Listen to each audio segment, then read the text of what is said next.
ஓம் Shanti sister, குஷியா இருக்கீங்களா? ஓம் சாந்தி brother, குஷியா இருக்கும். இன்னைக்கு நம்ம 12 ஜூலை முரளி பார்க்க போறோம். பாபா உலகத்துல மிகப்பெரிய பணக்கார பாபாவுடைய குழந்தை நீங்க. அப்ப கண்டிப்பா நீங்க இளவரசன் தான் ஆகணும். ஸோ அப்ப நான் உலகத்திலே மிகப்பெரிய பணக்காரனுடைய குழந்தைன்றது உங்களுக்கு ஞாபகம் இருக்கணும். அப்பதான் அந்த ராஜ கம்பீரம் வரும் இல்லையா? பணக்காரங்க ரோட்ல உடச்சி போடுற தேங்காவுக்காக ஆசைப்பட மாட்டாங்க, சிதறு தேங்காவுக்காக. ஏழை குழந்தைங்க தான் போய் பொறுக்குவாங்க. ஏன்னா இவங்களுக்கு பணக்காரங்க நம்ம கேட்டா அப்பா வாங்கி கொடுக்க போறாருன்னு தெரியும். அதே மாதிரிதான் பாபா நமக்கு அவ்வளவு ராயலா இருக்கு சொல்றாரு. கேட்கறத விட செத்து போயிடலான்னு பாபா சொல்லுவார். அந்த போதையும் இருக்கணும், நினைவும் இருக்கணும். நான் அவருடைய குழந்தை. ஸோ அதனால என்ன ஆகுனா, அந்த சின்ன சின்ன விஷயங்கள் எல்லாம் நம்ம புத்தியை விட்டு விலக ஆரம்பிச்சிடும். இப்போ உதாரணத்துக்கு பாத்தீங்கன்னா, இந்த படைப்பான்ற ஒரு ரஜினி படத்துல ரஜினியை லவ் பண்ணுவாங்க அந்த ரம்யா கிருஷ்ணன். ஆனா அவர் வேலைக்காரிய கல்யாணம் பண்ணிக்குவாரு. அப்ப அவங்க மென்டல் ஆயிடுவாங்க. அப்ப நான் வேணா அவனை பிடிச்சி கல்யாணம் பண்ணி வைக்கவானு, போயும் வேலைக்காரி புருஷனோட போய் என்ன நினைச்சு பார்த்துட்டியே அப்படின்ட்டு கோபம் வரும். அப்ப நம்ம அந்த மாதிரி ராயல் இதுல இருக்கிறோம் அப்படிங்கிற நினைப்பு மட்டும் நமக்கு இருந்தாலே கலியுகத்துல உள்ள எல்லாத்தையுமே நம்ம கீழானதை தான் நினைப்போம். அது உண்மையும் கூட. இருக்கிறதுல மேலானவர்கள், தேவதைகளை விட மேலானவர்கள் பிராமணர்கள்னு பாபா சொல்றாரு. ஸோ அது அந்த வைராக்கியத்தை கொடுக்கும். ஸோ வைராக்கியத்தை பத்தி பின்னாடி கூட பாபா சொல்லுவாரு. ஸோ அதனால இந்த சிந்தனையும் பிளஸ் பாபா நினைவும் பாவங்களை அழிச்சிடும் அப்படின்னு பாபா சொல்றாரு. பாபா கேக்குறாங்க, எந்த விதியினால உங்க துக்கம்லாம் விலகி போகும் அப்படின்னு கேக்குறாங்க. இதன் மூலமா நம்முடைய பார்வையும் பாபாவுடைய பார்வையும் ஒன்று சேரணும் அப்படின்னா தன்னை அதாவது நினைவை பத்தி சொல்றாரு. தன்னை ஆத்மான்னு உணர்ந்து பாபாவை நினைவு செஞ்சா நம்மளுடைய எல்லா பாவங்களும் நீங்கிடும். அப்ப ஆத்மா பாவம் நீங்கிருச்சுன்னா ஆத்மா சதோ பிரதானம் ஆயிடும். அப்ப எல்லா துக்கங்களுமே விலகி போயிடும். பாபா கண்கள் தான் எதிரின்னு நேத்து ஃபுல்லா சொல்லிட்டு இருந்தாரு, நாளைக்கு சொல்லுவாரு. ஆனா இன்னைக்கு பாபாவுடைய கண்களோட நம் கண்கள் சந்திக்கும் பொழுது துக்கம் போகுது, பாவம் போகுதுன்ற. மனித கண்களை சந்தித்தால் பாவம் ஏறும், பாபாவுடைய கண்களை சந்தித்தால், இங்க கண்கள்ன்றது பாபா பாக்குறது, ஆத்மா பரமாத்மாவை ஒளியா பாக்குறது. ஸோ அப்ப பாவங்கள் எல்லாம் அழிஞ்சிடும், துக்கம் எல்லாம் ஓடி போயிடும். ஸோ அதுக்கு உடம்ப மறந்து பாபாவை நினைக்கணும். மெய் மறந்து நினைச்சேன்னு சொல்லுவாங்க, ஆனா அவங்களுக்கு அது அர்த்தம் தெரியல. ஆக்சுவலா அவங்க உடல் உணர்வுல நினைக்கிறாங்க, மனிதர்களை நினைக்கிறது சொல்றாங்க. ஆனா இங்க உடல் உணர்வை மறந்து பாபாவை நினைக்கணும். அப்பதான் ஆத்மா சதப்பிரதானம் ஆகும் அப்படின்னு பாபா சொல்றாரு. சொல்லுங்க சார். அப்புறம் பாபா இந்த உலகம் துக்க உலகம் இப்ப இருக்கிறது, இதுல இங்க இருக்கக்கூடிய எல்லாருமே நரகவாசிகள் தான். ஏன்னா நீங்க நிறைய பாவங்கள் செஞ்சிட்டு இருக்கீங்கன்னு சொல்லி எல்லாருக்கும் புரிய வைங்க. ஏன்னா இது ராவண ராஜ்யம், சத்தியுகம் தான் ராமராஜ்யம், அங்க போகணும் அப்படின்றத புரிய வைங்க அப்படின்னு சொல்றேன். Super, correct. அத பாபா லிஸ்டே போட சொல்லுவாரு, என்னென்னலாம் துக்கம் இருக்குதுன்னு. அது நேத்தே சொல்லியிருந்தாரு இல்லையா? ஆமா, 110. ஸோ அப்ப அத உணர வைக்கதான் அவங்களுக்கு புரிய ஆரம்பிக்கும். அது வரைக்கும் அவங்களுக்கு தெரியாது, ஒரு மயக்கத்திலே இருப்பாங்க. அடுத்தது பாபா சொல்றாரு, உங்களை ஆத்மான்னு உணரணும், ஏன்னா நீங்க சகோதரர்கள்ன்ற. அந்த சகோதரர்கள்ன்ற உணர்வே ஆத்மான்னு உணர்ந்தாதான் வரும் ஒவ்வொருத்தர் மேலையும். ஏன்னா பரமாத்மாவுடைய குழந்தை தான் இந்த ஆத்மாவும் நானும் அப்படிங்கிறது வரும். அப்ப அந்த ஒரே அப்பா கிட்ட இருந்து எல்லாருக்கும் ஆசை அடைகிற உரிமை இருக்குது. ஆனா அந்த உரிமையை யூஸ் பண்றோமா இல்லையா அப்படிங்கறதுலதான் வித்தியாசம் ஏற்படுது. ஒருத்தர் பணக்காரவும் ஏழையா பிறக்கிறதுக்கு இதுதான் காரணமாக இருக்குது. சொல்லுங்க சார். பாபா சத்தியுகமும் இப்ப இருக்க கலியுகத்தை பத்தி கொஞ்சம் சொல்றாரு. சத்தியுகத்துல எந்த துக்கமுமே இருக்காது, அங்க அளவற்ற சுகம் இருக்கு. ஆனா இந்த உலகத்துல இப்ப நரகத்துல அளவற்ற துக்கம் தான் இருக்கு. இந்த சுகத்தினுடைய பேர் அடையாளமே இல்ல. ஏன்னா அவ்வளவு துக்கம் இருக்கு, கொஞ்சம் 1-2 துக்கம் இல்ல, எல்லாருக்குமே துக்கம், அசாந்தி தான் இருக்காங்க. எல்லா தரப்புல இருக்கவங்களும் அசாந்தியில தான் இருக்காங்க அப்படின்னு சொல்றாரு. காக்க ஏற்றத்துக்கு சமமான சுகம் அப்படியே இருந்தா கூட அப்படின்னு. ஏன்னா காக்க ஏற்றம் ட்ரெஸ்ல பட்ட உடனே காஞ்சிடும். அந்த அளவுக்கு தான் இங்க இருக்கிற சுகம் எல்லாம். அந்த சுகத்துக்கான நியூஸ் வர்றதுக்குள்ள அடுத்த துக்கத்துக்கான நியூஸ் வந்துடும், அந்த சந்தோஷத்தை அனுபவிக்கிறதுக்குள்ள. அடுத்தது பாபா சேவையை பற்றி சொல்றார் சூப்பரா. பெரிய சபையா இருந்தாலும் தயக்கம் இல்லாம போய் பேசுங்க. ஏன்னா பெரிய சபையில ஏஞ்சி நீ சொல்றது தப்புன்னு யாரும் சொல்ல மாட்டாங்க. சொன்னாங்கன்னா பக்கத்துல இருக்கிற எப்ப அவனுக்கு பிடிக்கலன்னா நீ வெளில போப்பான்ருவாங்க. அதனால அந்த வாய்ப்பை பயன்படுத்திக்கோங்க அப்படின்னு பாபா சொல்றாரு.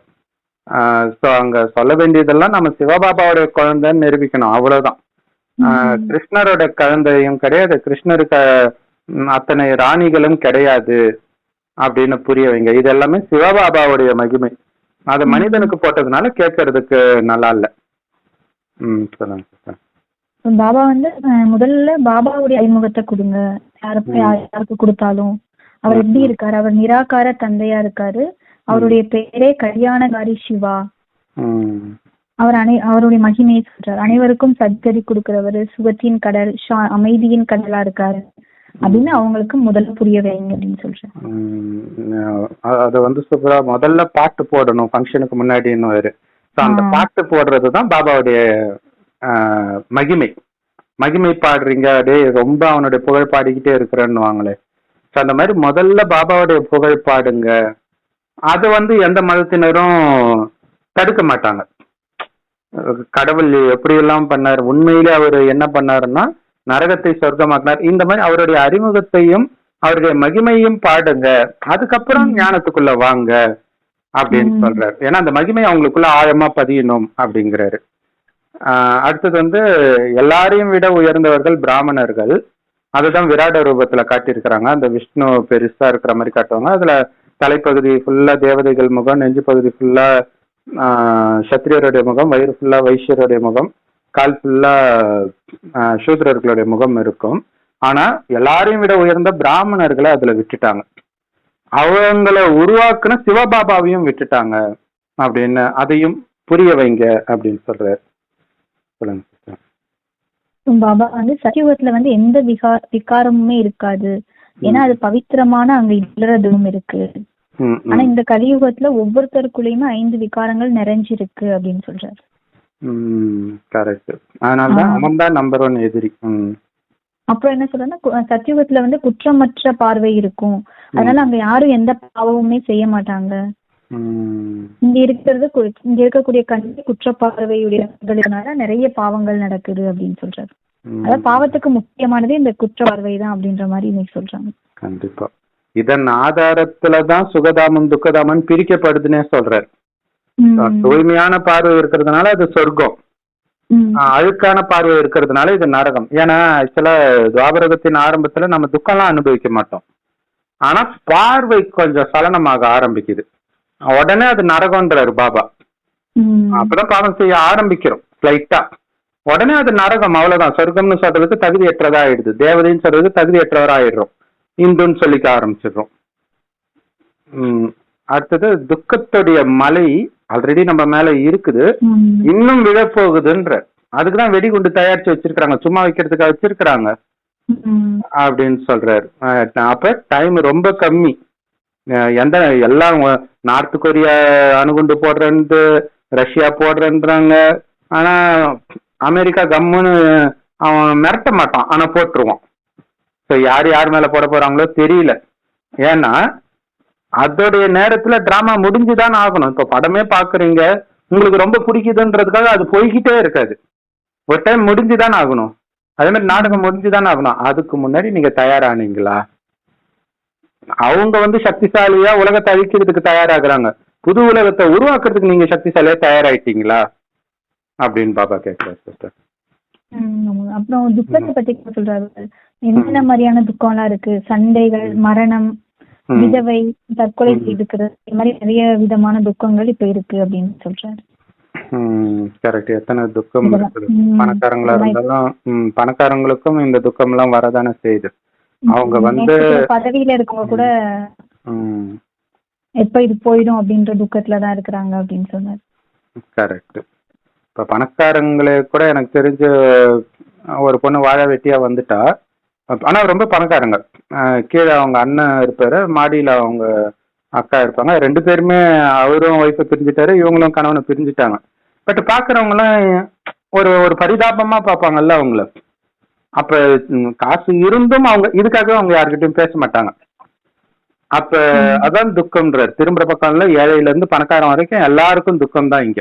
அங்க ஏழையில இருந்து பணக்காரன் வரைக்கும் எல்லாருமே சுகத்திலேயே இருப்பாங்க. அதே மாதிரி கிருஷ்ணரை வெண்ணெய் திருடினாரு, பெண்கள் ட்ரெஸ் திருடினாரு, அப்படி இப்படின்னு சொல்றாங்களே, இதெல்லாம் மகிமையா? அவங்க மகிமை மாதிரி பாடுவாங்க. அதுதான் ரொம்ப கொடுமையா இருக்கும். அப்ப இன்னும் இன்னும் நிந்தனை தான் பண்ணிட்டு இருக்கிறாங்க. அதே மாதிரி கடவுளையும் சர்வவியாபின்னு ரொம்ப குஷி குஷியா சொல்றாங்கன்றார். உனக்குள்ளயும் இருக்காரு, எனக்குள்ளயும் இருக்காரு, அவர் இல்லாத இடமே கிடையாது, தூணும் துரும்புலயும் இருக்கிறாருன்ட்டு குஷி குஷியா நிந்தனை பண்றாங்க. பாவம், அவங்க பண்றதுக்கு பேர் நிந்தனைன்னு கூட தெரியாத அளவுக்கு அவங்க தமோ பிரதானமா இருக்கிறாங்க. அதனாலதான் பாபா சொல்றாரு, அறிமுகத்தை கொடுத்தீங்கன்னா புரிஞ்சுக்குவாங்க. அவரு நமக்கு 5-6 வருஷத்துக்கு ஒரு தடவை இந்த ஞானத்தை கொடுப்பார். அது வரைக்கும் மேல இருப்பாரு. நீங்க சொன்னீங்கனாலே நீங்க கடவுள் எங்கும் நிறைந்தவர் இல்லைன்னு சொல்ல தேவையில்ல. அங்க இருந்து 5-6 வருஷத்துக்கு ஒரு தடவை நமக்கு ஞானத்தை கொடுத்துட்டு போறதுனாலதான் அவருக்கு மகிமைனாலே தெரிஞ்சிருதுல்ல. அப்ப எல்லா இடத்துலயும் இருக்கிறவருன்றது உடைப்படுது இல்லையா?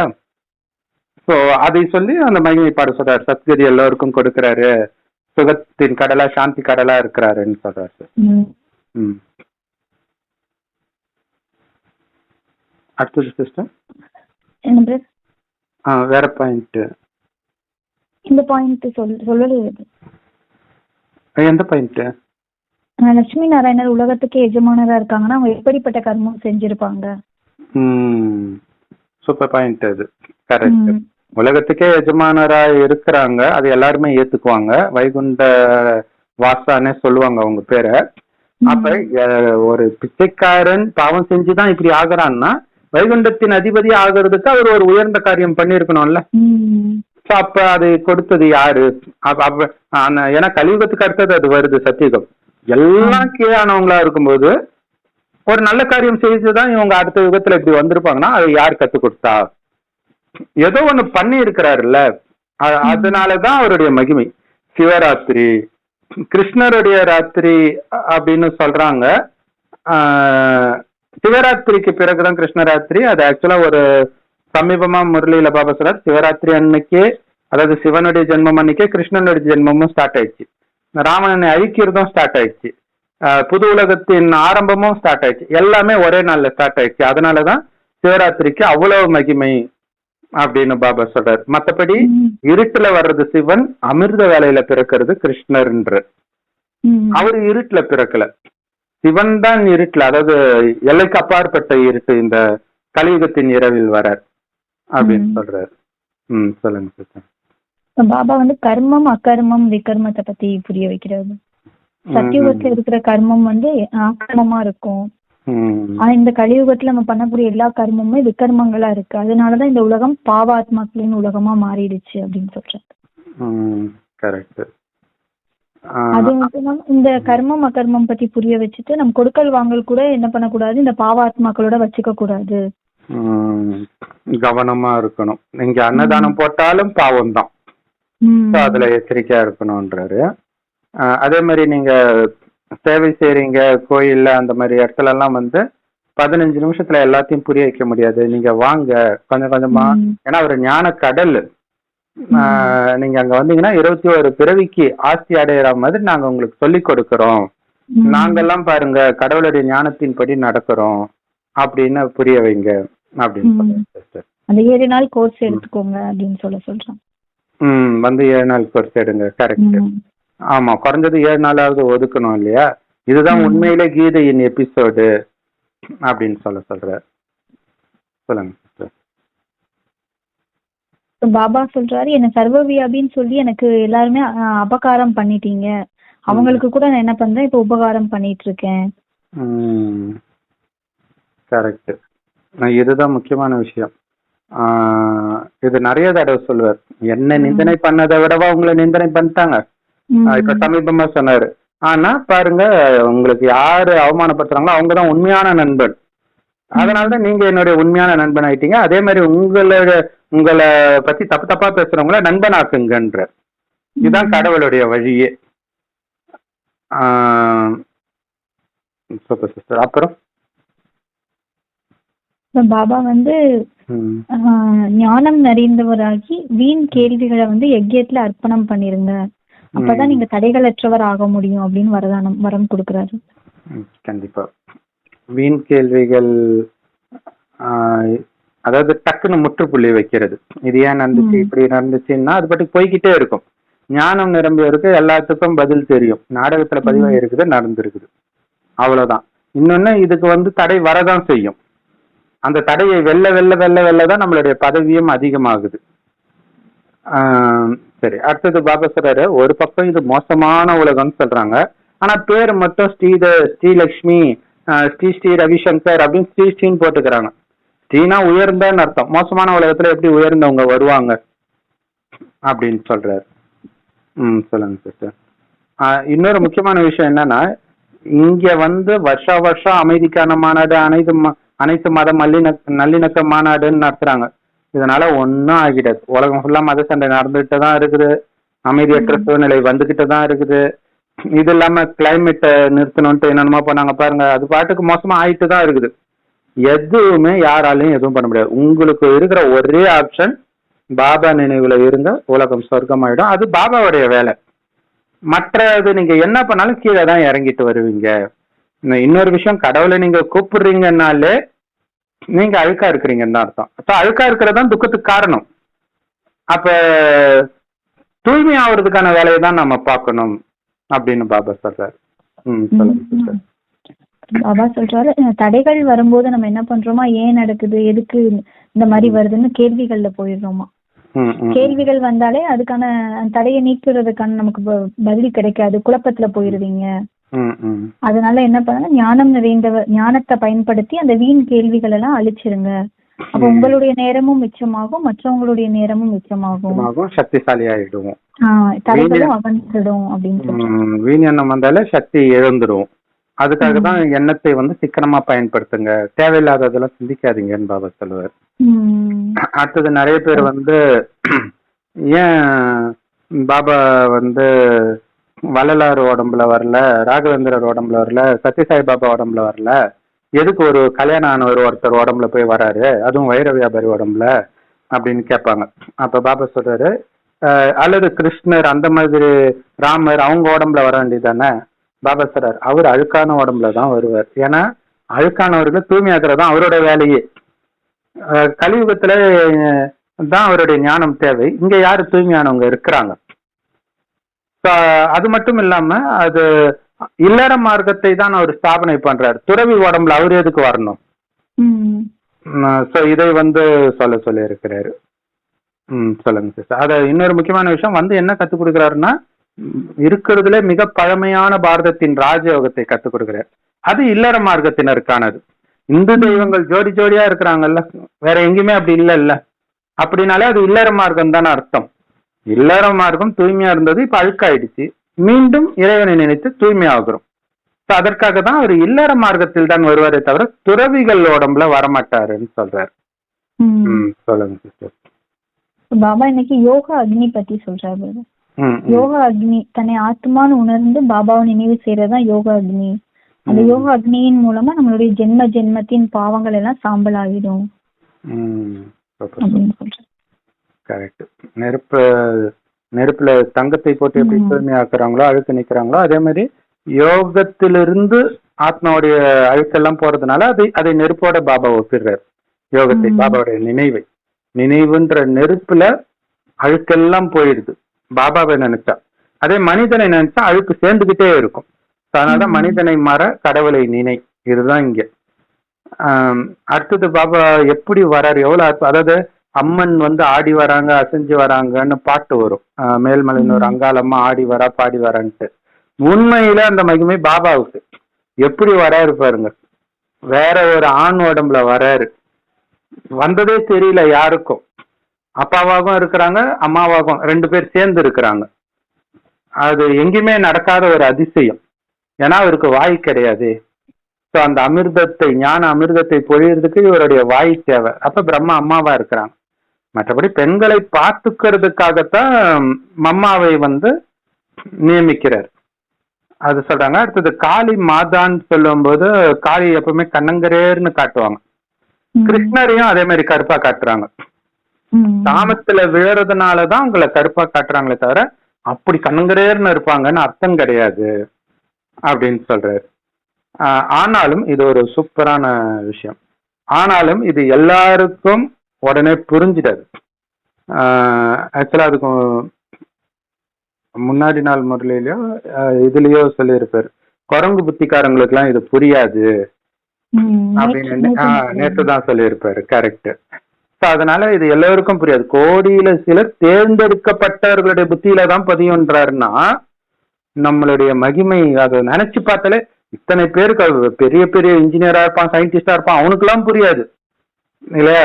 பிரதமர், முதல்வர் எல்லாரும் தான் போறாங்க மதுபனுக்கு சும்மா விஐபியா, அவங்களுக்கு எல்லாம் புரியல. ஆனா நமக்கு புரிஞ்சிச்சு. ஏன் அவங்களுக்கு புரியல? ஏன்னா அவங்களுக்குள்ள விகாரம் இருக்குது. எந்த அளவுக்கு விகாரம் இருக்குதோ அந்த அளவுக்கு புரியாதுன்ற. ஸோ நம்ம இந்த கடைசி நேரத்துல கூட மற்றவர்களோட ஒப்பிடும் பொழுது ஏதோ ஒரு விகாரம் அதிகமா இருந்தாலும் ஒட்டுமொத்தமா பார்க்கும்போது நமக்குள்ள கம்மியா இருக்கிறதோ ஒரு காரணமா இருக்கலாம் நமக்கு இது புரிஞ்சதுக்கு. அல்லது அந்த நேரம் நம்ம தூய்மையா இருந்திருக்கலாம் ஏதோ ஒரு காரணத்துக்காக. ஸோ அதனால நம்ம புரிஞ்சுக்கிட்டோம். இதை மற்றவர்கள் வந்து புரிஞ்சுக்கிறது கிடையாது. தூய்மைனால எட்ட போயிடுறாங்க. சொல்லுங்க சிஸ்டர். அவ்வளவுதான் நோட் பண்ண பாப்பேன்னு சொல்லி. சரி, ஓகே சிஸ்டர். ஓகே, ஆமா எல்லாமே முடிச்சாச்சுல. சரி, ஓகே, எல்லா பாயிண்ட்ஸுமே சொல்லியாச்சு. Okay sister. அடுத்தது வந்து நாமளும் எப்பவும் ஆர்வத்தோட இருக்கணும் இந்த ஞானத்தை கொடுப்பதில், சுய முன்னேற்றத்தில். அதே மாதிரி மற்றவர்களுக்கும் இந்த ஆர்வத்தை ஏற்படுத்தணும். இதுதான் நம்மளுடைய தொழிலே அப்படின்னு பாபா வந்து ஸ்லோகன்ல சொல்றாரு. இன்னொரு முக்கியமான விஷயம் என்னன்னா, வரதானத்திலே பாபா மேல நிச்சய புத்தி இருக்கிறதும் வெற்றி என்னுடைய பிறப்புரிமைன்றதும், இது ரெண்டுமே நம்மளுடைய பிறப்புரிமை. நமக்கு மட்டும்தான் பாபா மேல நிச்சய புத்தி வரும், அஞ்ஞானிகளுக்கு வராது. அதே மாதிரி வெற்றியும் நம்முடைய பிறப்புரிமை. தொட்டதை நீங்க நினைச்சதெல்லாம் நடந்தே தீரும். நினைக்காத நேரத்தில் நடக்கும். அப்ப நடக்கும்போது உங்களுக்கு தெரியும், ஆஹா இதெல்லாம் நம்ம ஆசைப்பட்டதாச்சே. இந்த சேவை சம்பந்தமான விஷயத்துல சேவை செய்யணும்னு எப்பயோ ஆசைப்பட்டிருப்போம். ஒரு டைமுக்கு அப்புறம் அதே சேவை நடக்கும். ஸோ அதனால இந்த போதையிலே இருங்க. வெற்றி உங்களுக்கு கிடைக்காம யாருக்கு கிடைக்கும்ன்றது. அப்ப இந்த போதையில இருக்கும்போது அந்த வீண் எண்ணம், கேள்வி இதெல்லாம் போயிடும். கண்டிப்பா அது நடக்கும். எதுக்கு நடந்தே தீரும் தெரிஞ்ச பிறகு நடக்குமான்னு எதுக்கு தேவையில்லாத கேள்வி இல்லையா? சினிமா தியேட்டருக்கு போயிட்டு படம் போடுவாங்களான்னு கேக்குற மாதிரி கண்டிப்பா போட்டுருவாங்க தானே. அதே மாதிரிதான் இங்கேயோன்ற. அதனால இதுல குழப்பம் அடையிறதுக்கு எதுவுமே கிடையாது. இந்த போதையில இருந்தா பெருமையில இருந்தா குழப்பம் அடைய மாட்டீங்கன்ற. Super sister, thank you. Super Baba. Om Shanti. Om Shanti sister.